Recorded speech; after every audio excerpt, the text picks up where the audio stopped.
ನಾನಿವತ್ತು ಹೇಳಕ್ ಹೋಗ್ತಿರೋ ಕತೆ ಸುಮಾರು 1996 ನಡೆದಿತ್ತು. ಇವತ್ತಿಗೆ 30 ವರ್ಷ ಆಗ್ತಾ ಬರ್ತಿದೆ. ಮತ್ತೆ ಆ ಭಯಾನಕ ಘಟನೆ ನಡೆದಿದ್ದು ಪ್ರಕಾಶ್ ಮತ್ತೆ ದೇವಯ್ಯ ಅವ್ರ ಜೊತೆ.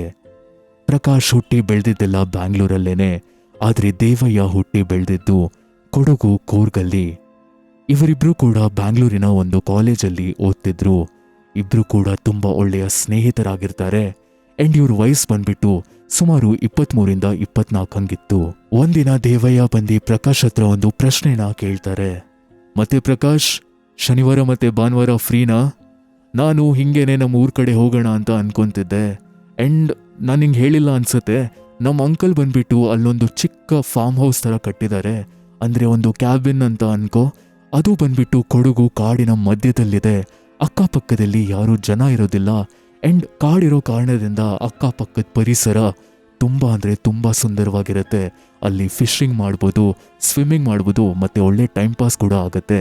ನಿನ್ಗೂ ಕೂಡ ಬರೋ ಥರ ಇದ್ರೆ ನಾನು ಮತ್ತೆ ನೀನು ನನ್ನ ಕಾರಲ್ಲಿ ಹೋಗ್ಬಿಟ್ಟು ಬರೋಣ ಅಂತ ಕೇಳ್ತಾರೆ. ಪ್ರಕಾಶ್ ಅದನ್ನ ಕೇಳಿದ ತಕ್ಷಣನೇ ಹೂ ದೇವಯ್ಯ, ಶೋರ್, ಹೋಗ್ಬಿಟ್ಟು ಬರೋಣ, ನಾನು ಕೂಡ ಫ್ರೀ ಆಗೇ ಇದ್ದೀನಿ ಅಂತ ಹೇಳಿ ಇವಾಗ ಅವ್ರ ಪ್ಲಾನ್ ಎಲ್ಲ ಸೆಟ್ ಆಗಿತ್ತು. ಇದಾಗಿದ್ಮೇಲೆ ಮುಂದಕ್ಕಾಗೋ ಎಲ್ಲ ಘಟನೆ ಮತ್ತೆ ಕಥೆನ ಪ್ರಕಾಶೇ ನಿಮ್ಮ ಹತ್ರ ಶೇರ್ ಮಾಡ್ಕೊಂತಿರೋ ಥರ ನಾನ್ ನಿಮಗೆ ಹೇಳ್ತೀನಿ. ಬೆಳಗಿನ ಜಾವ 8 ಗಂಟೆ ಹತ್ತತ್ರ ನಾನಿವಾಗ ದೇವಯ್ಯ ಮನೆ ಹತ್ರ ಹೋಗ್ತೀನಿ. ದೇವಯ್ಯ ಕಾರ್ನೆಲ್ಲ ವಾಶ್ ಮಾಡಿ ಕ್ಲೀನ್ ಮಾಡ್ತಿದ್ದ. ನನ್ನ ನೋಡಿದ ತಕ್ಷಣ ರೆಡಿ ಪ್ರಕಾಶ್, ಇನ್ನೇನು ಹೊರಡೋಣ ಅಂತ ಹೇಳಿ ನಾನು ಮತ್ತೆ ಇವಾಗ ದೇವಯ್ಯ ಕಾರಲ್ಲಿ ಕೂತ್ಬಿಟ್ಟು ಕೊಡಗು ಕಡೆಗೆ ಹೊರಟಿದ್ವಿ. ಸುಮಾರು 4:15 ಗಂಟೆ ಹತ್ತತ್ರ ನಾವು ಕೊಡಗು ರೀಚ್ ಕೂಡ ಆಗ್ತೀವಿ. ಅಂಡ್ ಅಲ್ಲಿ ಹೋಗಿದ ತಕ್ಷಣನೇ ಕತೆನ ಮುಂದುವರ್ಸೋದಕ್ಕಿಂತ ಮುಂಚೆ ಆ ಜಾಗ ಹೆಂಗಿತ್ತು ಅಂತ ನಾನು ಫಸ್ಟ್ ನಿಮ್ಗೆ ಎಕ್ಸ್ಪ್ಲೇನ್ ಮಾಡ್ತೀನಿ. ನಾವಿವಾಗ ಒಂದ್ ಕಾಡಿನ ತರ ರಸ್ತೆಯಲ್ಲಿ ಹೋಗ್ತಿದ್ವಿ. ಅಕ್ಕಪಕ್ಕದಲ್ಲಿ ದೊಡ್ಡ ದೊಡ್ಡ ಮರ ಗಿಡಗಳಿಂದ ಆ ಜಾಗ ತುಂಬಿತ್ತು. ಅಂಡ್ ನಾನ್ ನೋಟಿಸ್ ಮಾಡ್ತಾನೆ ಇದ್ದೆ, ಅಲ್ಲಿ ಅಕ್ಕಪಕ್ಕದಲ್ಲಿ ಬೇರೆ ಯಾವ್ದು ಮನೆಗಳಿರ್ಲಿಲ್ಲ. ಅಂಡ್ ಆ ಜಾಗ ಕಂಪ್ಲೀಟ್ ಐಸೋಲೇಟೆಡ್ ಆಗಿತ್ತು. ಆ ದಾರಿಯಲ್ಲಿ ಒಂದ್ ಸುಮಾರು 1.5 ಕಿಲೋಮೀಟರ್ ಹೋಗಿದ ತಕ್ಷಣನೇ ನಮ್ ಕಣ್ಮುಂದೆ ಇವಾಗ ಕ್ಯಾಬಿನ್ ಕಾಣಿಸತ್ತೆ. ಆ ಕ್ಯಾಬಿನ್ ಬಂದ್ಬಿಟ್ಟು ಒಂದು ಚಿಕ್ಕ ಫಾರ್ಮ್ ಹೌಸ್ ತರಾನೇ ಇತ್ತು. ಅಲ್ಲಿ ಒಳಗೋಗಿ ನೋಡಿದಾಗ ಅಲ್ಲಿ ಒಂದು ಹಾಲ್, ಒಂದು ರೂಮ್, ಒಂದು ಕಿಚನ್ ಮತ್ತೆ ಆಚೆ ಕಡೆಗೆ ಒಂದು ಬಾತ್ರೂಮ್ನ ಕಟ್ಟಿಟ್ಟಿದ್ರು. ಅಲ್ಲಿ ಹೋಗಿದ ತಕ್ಷಣನೇ ನಾವೊಂದು ಸ್ವಲ್ಪ ಹೊತ್ತು ಸುಧಾರಿಸ್ಕೊಂತೀವಿ. ಸರಿ, ತುಂಬಾ ಹೊಟ್ಟೆ ಹಶು ಆಗ್ತಿದೆ, ಏನಾದರೂ ತಿನ್ನೋದಕ್ಕೆ ಮಾಡೋಣ, ಏನ್ ಕತೆ ಅಂತ ಕೇಳಿದಾಗ ದೇವಯ್ಯ ಹೇಳ್ತಾನೆ, ಈ ಜಾಗದಲ್ಲಿ ಕರೆಂಟು ನೀರೆಲ್ಲ ಏನೂ ಬರಲ್ಲ. ಇಲ್ಲಿಂದ ಸ್ವಲ್ಪ ಹಿಂದೆಗಡೆ ನಡ್ಕೊಂಡು ಹೋದ್ರೆ ಅಲ್ಲಿ ಒಂದು ನದಿ ಇದೆ. ಆ ನದಿಯಿಂದ ಫಸ್ಟು ನೀರು ತಗೊಂಬರೋಣ, ಆಮೇಲೆ ಮುಂದಕ್ಕೆ ಏನು ಮಾಡಬೇಕು ನೋಡೋಣ ಅಂತ ಹೇಳಬೇಕಾದ್ರೆ ನಾನು ಹೇಳ್ತೀನಿ, ಸುಸ್ತಾಗಿದೆಯಲ್ಲೋ, ಆ ಥರ ಇರಬೇಕಾದ್ರೆ ನೀನು ಇದೆಲ್ಲ ಮಾಡಬೇಕು ಅಂತಿದ್ಯಾ? ಒಂದು ಕೆಲಸ ಮಾಡೋಣ, ನನ್ನ ಹತ್ರ ಹೆಂಗಿದ್ರೂ ಸ್ವಲ್ಪ ಚಿಪ್ಸು ಬಿಸ್ಕೆಟ್ ಅಂತ ಎಲ್ಲ ಇದೆ, ಸದ್ಯಕ್ಕೆ ಇವತ್ತೆಲ್ಲ ಇದೆ ತಿನ್ನೋಣ ಮತ್ತೆ ಮಲ್ಗೋಣ, ನಾಳೆ ಬೆಳಗ್ಗೆ ಅದೆಲ್ಲ ಮಾಡಿದ್ರೆ ಆಯಿತು ಅಂತ ಹಿಂಗೆ ಕೇಳಿ ನಾವಿಬ್ರು ಇವಾಗ ಬೆಡ್ರೂಮಲ್ಲಿ ಹೋಗ್ಬಿಟ್ಟು ಅಕ್ಕಪಕ್ಕ ಅಲ್ಲೇನೆ ಮಲಗ್ತಿರ್ತೀವಿ. ನಾನು ಹಿಂಗೆ ಸುಮ್ಮನೆ ದೇವಯ್ಯ ಕೇಳ್ತೀನಿ, ಲೋ, ಈ ಜಾಗಕ್ಕೆ ಬರೋ ರೂಟ್ ನಿನಗೆಲ್ಲ ಮುಂಚೆಯಿಂದನೂ ಗೊತ್ತಿತ್ತಾ ಅಂತ ಕೇಳಿದಾಗ, ಇಲ್ಲ ಕಣೋ, ನಮ್ಮ ಅಂಕಲ್ ನನಗೆ ಕ್ಲೀನಾಗೆಲ್ಲ ದಾರಿ ಹೇಳ್ಕೊಟ್ರು. ಈ ಜಾಗಕ್ಕೆ ಬರೋದಕ್ಕೆ ಬೇರೆ ಆ ದಾರಿನೇ ಇಲ್ಲ. ನಾವು 1.5 ಕಿಲೋಮೀಟರ್ ಆ ರಸ್ತೆಯಲ್ಲಿ ಬಂದಿದ್ವಿ, ನೆನಪಿದ್ಯಾ? ಅದೊಂದೇ ಜಾಗದಿಂದ ಇಲ್ಲಿ ಬರೋದಕ್ಕಾಗೋದು. ನಮ್ಮ ಅಂಕಲ್ ಕ್ಲೀನಾಗಿ ಹೇಳಿರೋ ಕಾರಣದಿಂದ ನಾನು ಅದನ್ನೇ ಫಾಲೋ ಮಾಡ್ಕೊಂಡು ಹೆಂಗೋ ಕ್ಲೀನಾಗಿ ಬಂದು ತಲುಪಿದ್ವಿ. ಇಲ್ಲ ಅಂದರೆ ಅದು ಎಲ್ಲಿ ಕಳೆದೋಗ್ತಿದ್ವೋ ಏನು ಕತೆನೋ ಅಂತ ಹಿಂಗೆ ನಾವು ಮಾತಾಡ್ತಾ ನಿದ್ದೆ ಹೋಗ್ತೀವಿ. ಮಾರನೇ ದಿನ ಬೆಳಿಗ್ಗೆ ನಾವಿಬ್ರು ಎದ್ದಿದ್ಮೇಲೆ ದೇವಯ್ಯ ಹೇಳ್ತಾನೆ, ಸರಿ ವಾ ಪ್ರಕಾಶ್, ಇವತ್ತಾದ್ರೂ ಹೋಗ್ಬಿಟ್ಟು ಸ್ವಲ್ಪ ನೀರೆಲ್ಲ ತಗೊಂಬರೋಣ, ಮತ್ತೆ ಅಲ್ಲಿ ಕಾಡತ್ರ ಹೋಗಿ ಸ್ವಲ್ಪ ಮರ ಕಡಿದ್ಬಿಟ್ಟು ಕಟ್ಟಿಗೆ ಕೂಡ ತಗೊಂಬರ್ಬೇಕು, ಯಾಕಂದ್ರೆ ಇಲ್ಲಿ ಬೆಂಕಿ ಎಲ್ಲ ಹಚ್ಚಿಲ್ಲ ಅಂದ್ರೆ ಕೆಲ್ಸಗಳು ನಡೆಯಲ್ಲ. ಆ ಥರ ಎಲ್ಲ ಹೇಳ್ಬೇಕಾದ್ರೆ ನಾನು ಸರಿ ಬಾ, ರೆಡಿ ಆಗೋಣ ಅಂತ ಹೇಳಿ ನಾವಿಬ್ರು ಇವಾಗ ರೆಡಿ ಆಗ್ಬಿಟ್ಟು ಆ ಕಾಡಿನ ರಸ್ತೆಯಲ್ಲಿ ನಡ್ಕೊಂಡು ಹೋಗ್ತಿರ್ತೀವಿ. ಅವತ್ತು ಯಾಕೋ ಏನೋ ಗೊತ್ತಿಲ್ಲ, ಸ್ವಲ್ಪ ಲೈಟಾಗಿ ಮಳೆ ಬರೋದಕ್ಕೆ ಶುರು ಆಗುತ್ತೆ. ಮಳೆ ಬರಬೇಕಾದ್ರೆ ನಾವು ಹಿಂಗೆ ತಲೆನ ಕವರ್ ಮಾಡ್ಕೊಂಡು ಓಡ್ತಾ ನಾವು ಕಾಡಿನ ಯಾವುದೋ ಒಂದು ಜಾಗಕ್ಕೆ ಹೋದಾಗ ಸಡನ್ ಆಗಿ ನಮ್ಮ ಕಣ್ಮುಂದೆ ಒಂದು ಪಾಡ್ ಬಿದ್ದಿರೋ ಮನೆ ಕಾಣಿಸುತ್ತೆ. ನಾನಿವಾಗ ಹೇಳ್ತೀನಿ, ಅಲ್ಲಿ ನೋಡು, ಅಲ್ಲಿ ಯಾವುದೋ ಪಾಡ್ ಬಿದ್ದಿರೋ ಮನೆ ಇದೆ ಅನ್ಸತ್ತೆ, ಬಾ ಅಲ್ಲೇ ಹೋಗ್ಬಿಟ್ಟು ಮಳೆಯಿಂದ ಸ್ವಲ್ಪ ಹೊತ್ತು ಶೆಲ್ಟರ್ ತಗೊಳ್ಳೋಣ ಅಂತ ನಾವಿವಾಗ ಮನೆ ಹತ್ರ ಹೋಗ್ಬಿಟ್ಟು ನಿಂತ್ಕೊಂತೀವಿ. ಸ್ವಲ್ಪ ಬಟ್ಟೆ ಎಲ್ಲ ಒದ್ದೆ ಆಗಿತ್ತು. ಆ್ಯಂಡ್ ನಾನು ಅವಾಗಲೇ ದೇವಯ್ಯಾಗ ಹೇಳ್ತೀನಿ, ಯಾವುದಪ್ಪ ದೇವಯ್ಯ ಇದು, ಯಾವುದೋ ಪಾಡ್ ಬಿದ್ದಿರೋ ಮನೆ ಅನ್ಸತ್ತೆ, ಮನೆ ಅವಸ್ಥೆ ನೋಡು ಹೆಂಗಾಗ್ಬಿಟ್ಟಿದೆ ಅಂತೆಲ್ಲ ಕೇಳಬೇಕಾದ್ರೆ ದೇವಯ್ಯ ಹೇಳ್ತಾನೆ, ನಾನಿಲ್ಲಿ ಅಕ್ಕಪಕ್ಕದಲ್ಲಿ ನಮ್ಮದು ಕ್ಯಾಬಿನ್ ಬಿಟ್ಟರೆ ಬೇರೆ ಯಾವುದೋ ಮನೆನೇ ಇಲ್ಲ ಅಂದ್ಕೊಂಡಿದ್ದೆ, ನೋಡಿದ್ರೆ ಇಲ್ಲಿ ಯಾವುದೋ ಒಂದು ಚಿಕ್ಕ ಪಾಡ್ ಬಿದ್ದಿರೋ ಮನೆ ಇದೆ. ಏನು ಹೇಳ್ತೀಯ, ಒಳಗೋಗ್ಬಿಟ್ಟು ನೋಡೋಣ ಏನೇನಿದೆ ಅಂತ ನಾನು ಹೇಳ್ತೀನಿ. ಸುಮ್ಮನೆ ಇರೋ ಮರಾಯ, ಅದೆಲ್ಲ ಬೇಕಾಗಿಲ್ಲ, ಒಳಗಡೆ ಏನಿದೆಯೋ ಏನು ಕತೆನೋ ಅಂತ ದೇವಯ್ಯ ಏನೋ ಒಂದು ಹೇಳಿ ನನಗೆ ಕನ್ವಿನ್ಸ್ ಮಾಡ್ತಾನೆ. ಬಾ ಪ್ರಕಾಶ್, ಹೆಂಗಿದ್ರು ಮಳೆ ಬರ್ತಿದೆ, ಒಂದು ಅರ್ಧ ಗಂಟೆ ಟೈಮ್ ಪಾಸ್ ಆದಂಗೆ ಆಗುತ್ತೆ, ಬಾ ಒಳಗೋಗಿ ನೋಡೋಣ ಅಂತ ನಾವಿವಾಗ ಇಬ್ರು ಕೂಡ ಆ ಮನೆಯೊಳಗೆ ಹೆಂಗೆಂಗೋ ಮಾಡಿ ಹೋಗ್ತೀವಿ. ಒಳಗೆ ಹೋಗಿದ ತಕ್ಷಣ ಒಳಗಡೆಯಿಂದ ಕೆಟ್ಟ ವಾಸನೆ ಬರ್ತಿತ್ತು. ಅದೆಷ್ಟು ಕೆಟ್ಟ ವಾಸನೆ ಅಂದರೆ ಒಳಗಡೆ ಯಾವುದೋ ಪ್ರಾಣಿ ಸತ್ತೋಗಿರೋ ಥರ ಏನೋ ಗಲೀಜ್ ವಾಸನೆ ಬರ್ತಿತ್ತು. ನಾವು ಮೂಗ್ ಮುಚ್ಕೊಂಡು ಅಕ್ಕಪಕ್ಕ ಹಿಂಗೆ ಎಕ್ಸ್ಪ್ಲೋರ್ ಮಾಡ್ತಿದ್ವಿ. ದೇವಯ್ಯ ಅವನ ಪಾಡಿಗೆ ಆ ಕಡೆ ಮನೇನ ಎಕ್ಸ್ಪ್ಲೋರ್ ಮಾಡೋದಕ್ಕೆ ಹೋಗ್ತಾನೆ, ಮತ್ತೆ ನಾನು ಇನ್ನೊಂದು ಸೈಡ್ ಮನೇನ ಎಕ್ಸ್ಪ್ಲೋರ್ ಮಾಡ್ತಿರ್ತೀನಿ. ಆವಾಗಲೇ ನನ್ನ ಕಣ್ಮುಂದೆ ಒಂದು ಡೋರ್ ಕಾಣಿಸುತ್ತೆ. ಆ ಡೋರ್ ಓಪನ್ ಮಾಡಿ ನೋಡಿದ್ರೆ ನನ್ನ ಸರ್ಪ್ರೈಸ್ಗೆ ಕೆಳಗಡೆ ಒಂದು ಸ್ಟೇರ್ ಕೇಸ್ ಹೋಗ್ತಿತ್ತು. ಆ್ಯಂಡ್ ಆ ಸ್ಟೇರ್ ಕೇಸ್ ನೋಡ್ತಿದ್ರೆ ಕೆಳಗಡೆ ಯಾವುದೋ ಒಂದು ಬೇಸ್ಮೆಂಟಲ್ಲಿ ರೂಮ್ ಇದೆ ಅಂತ ನನಗನ್ಸುತ್ತೆ. ನಾನು 2 ಸತಿ ದೇವಯ್ಯನ ಕರಿತೀನಿ, ಆದರೆ ಅವನು ರೆಸ್ಪಾಂಡೇ ಮಾಡಲ್ಲ. ಆ ಜಾಗನ ನೋಡ್ತಿದ್ರೆ ಅಲ್ಲಿ ಏನೋ ಸರಿ ಇಲ್ಲ ಅಂತ ಮನ್ಸಿಗೆ ಅನ್ನಿಸ್ತಿತ್ತು. ಆದರೆ ನನ್ನ ಕ್ಯೂರಿಯಾಸಿಟಿ ಇದೆ ಅಲ್ವಾ, ಅದು ನನಗೆ ಹೆಂಗೋ ಒಂದು ಅದರ ಕಡೆಗೆ ಸೆಳಿತಾ ಇರುತ್ತೆ. ದೇವಯ್ಯ ಬಂದಿಲ್ಲ ಅಂದ್ರೂ ಕೂಡ ನಾನು ನನ್ನ ಟಾರ್ಚ್ ಲೈಟ್ನ ತೆಗೆದುಬಿಟ್ಟು ಇವಾಗ ಸ್ಟೇರ್ ಕೇಸ್ ಕಡೆಗೆ ಆನ್ ಮಾಡ್ತೀನಿ.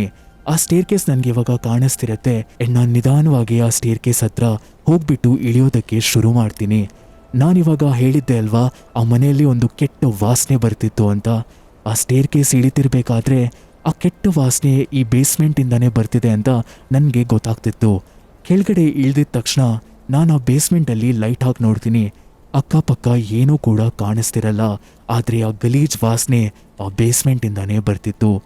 ಸಡನ್ನಾಗೆ ಹಿಂದೆಗಡೆ ಏನೋ ಹೋಗೋ ಥರ ಶಬ್ದ ಕೇಳಿಸುತ್ತೆ. ಲೈಟ್ ಹಿಂದೆಗಡೆ ಮಾಡಿ ನೋಡಿದ್ರೆ ಅದು ಬರೀ ಒಂದು ಇಲಿ ಇರುತ್ತೆ. ಅಪ್ಪ, ಭಯನೇ ಆಗ್ಬಿಟ್ಟಿತ್ತು.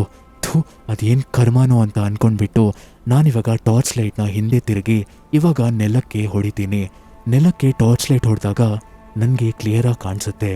ಅಲ್ಲಿ ನೆಲದ ಮೇಲೆ ಏನೇನೋ ವಿಚಿತ್ರವಾಗಿರೋ ವಸ್ತುಗಳು ಬಿದ್ದಿತ್ತು.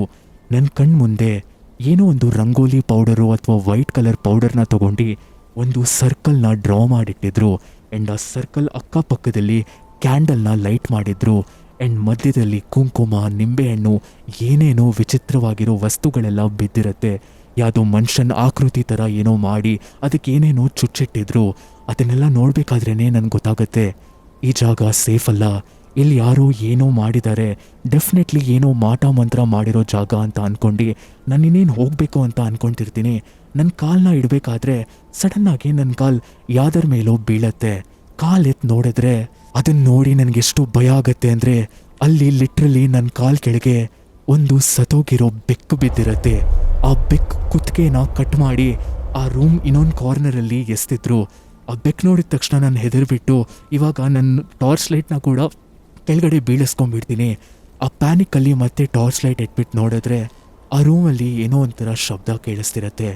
ಎಲ್ಲಿಂದ ಬರ್ತಿದೆ ಅಂತ ಇಡೀ ರೂಮ್ಗೆ ಲೈಟ್ ಹಾಕಿ ನೋಡಿದ್ರೆ ಯಾರೂ ಕೂಡ ಕಾಣಿಸ್ತಿರಲ್ಲ.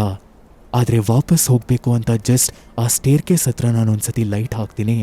ಆ ಸ್ಟೇರ್ ಕೇಸ್ ಹಿಂದೆಗಡೆನೆ ಒಂದು ಕಪ್ಪ ಆಕೃತಿ ನನ್ನ ಕಡೆಗೆ ಕೋಪದಿಂದ ಒಂಥರ ವಿಚಿತ್ರವಾಗಿ ನೋಡ್ತಿರತ್ತೆ. ಅದರ ಕಣ್ಣು ಎಷ್ಟು ಭಯಂಕರವಾಗಿತ್ತು ಅಂದರೆ ಅದು ಡೆಫಿನೆಟ್ಲಿ ಯಾವುದೋ ಹ್ಯೂಮನ್ ಆಗಿರೋದಕ್ಕೆ ಪಾಸಿಬಲ್ಲೇ ಇಲ್ಲ. ಅದು ಲಿಟ್ರಲಿ ಯಾವುದೋ ಮೃಗ, ಒಂದು ಭಯಾನಕ ರಾಕ್ಷಸನ ಥರ ಕಾಣಿಸ್ತಿತ್ತು. ಅದನ್ನು ನೋಡಿದ ತಕ್ಷಣವೇ ನನ್ನ ಮೈಕೈ ಎಲ್ಲ ನಡ್ಗೋದಕ್ಕೆ ಶುರುವಾಗಿ ನಾನು ಇಮಿಡಿಯೇಟ್ಲಿ ಸ್ಟೇರ್ ಕೇಸಿಂದ ಓಡ್ಬಿಟ್ಟು ಮೇಲ್ಗಡೆ ಬರ್ತೀನಿ. ಮೇಲ್ಗಡೆ ಬಂದಿದ್ದ ತಕ್ಷಣ ನಾನು ಪ್ಯಾನಿಕಲ್ಲಿ ದೇವಯ್ಯ ದೇವಯ್ಯ ಎಲ್ಲಿದ್ಯಾ, ಬೇಗ ಬರೋ ಇಲ್ಲಿ ದೇವಯ್ಯ ಅಂತ ಕರಿತಿರ್ಬೇಕಾದ್ರೆ ದೇವಯ್ಯ ಅಲ್ಲೆಲ್ಲೋ ಒಳಗಡೆಯಿಂದ ಓಡ್ಬಿಟ್ಟು ನನ್ನ ಕಡೆ ಬರ್ತಾನೆ.